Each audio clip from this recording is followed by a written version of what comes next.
आप तो कलेक्टर है ना, महाराष्ट्र की भूमि से आए हैं, संत तुकाराम की भूमि से आए हैं, संत ज्ञानेश्वर माउली की भूमि से आए। कौन ज्ञानेश्वर? जिनको मां का दर्जा दिया। माउली का मतलब पता है ना प्रदीप जी? आप तो कलेक्टर हैं, महाराष्ट्र से आए, जालोर की भूमि पर आकर के, जालोर की शायद आप तपस्या और तपस्थली को और यहाँ के संतों की भूमि को नहीं जानते। मैं आपको अपनी भूमि की याद दिलाता हूं। संत ज्ञानेश्वर माउली, जानते हैं ना? माउली शब्द का अर्थ मां होता है। गुरु को मां का दर्जा दिया गया है, सन्यासी को मां का दर्जा दिया गया है। आप अपनी मां को अपने परिवारजनों से, अपने पुत्रों से, अपने भाइयों से, अपने बेटों से, अपने पिताओं से मिलने से रोक रहे। आप अपने हिंदू साधु को, जिसको मां का दर्जा दिया गया, आपके मराठी साहित्य में, महाराष्ट्र में, आप एक साधु को आज इतना, ये मुगलिया फरमान, ये तुगलकी फरमान, आजाद भारत में आप किसी साधु की आजादी को छीन रहे हो।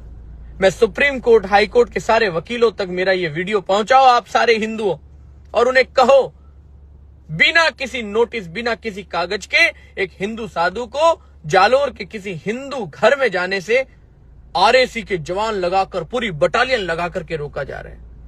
ये बहुत गलत हो रहा है। मेरे देश के सारे बड़े बड़े सिद्ध संतों से, देश की आचार्य सभा से मैं आह्वान करता हूं, मैं तो आपका अपना बालक हूं ना, प्लीज आज रिक्वेस्ट कर रहा हूं, मेरा चातुर्मास का संकल्प टूटने से आप बचाओ। अगर मेरा संकल्प टूट गया ना, तो मैं प्राणों की आहुति दे दूंगा। मैं वास्तव में कह रहा हूं, क्योंकि मेरे लिए संकल्प और मेरे लिए मेरे सनातन धर्म और भगवा से बढ़कर कुछ नहीं है। सोमवार की सुबह माताओं, कल रविवार है, परसों सोमवार की सुबह अगर मुझे प्रशासन ने स्वीकृति नहीं दी, मैं जालोर पहुंचूंगा। पुलिस मेरे साथ जो भी बर्ताव करेगी आप लोग अपनी आंखों से देखोगे। और अगर मेरे साथ में पुलिस बर्ताव गलत करती है, मुझे मारती है, मुझे पीटती है, मुझे थाने में डालती है, मुझे जेल ले जाती है, मेरे खिलाफ धाराएं लगाती है, तो ये राजस्थान ही नहीं, भारत की सनातनी संस्कृति का सबसे काला दिन होगा कि संत को अपने भक्त से रोका जा रहा है। इस बात का ध्यान रखें। बहुत बहुत धन्यवाद। आप सभी हिंदुओं का मैं सदैव ऋणी रहूंगा।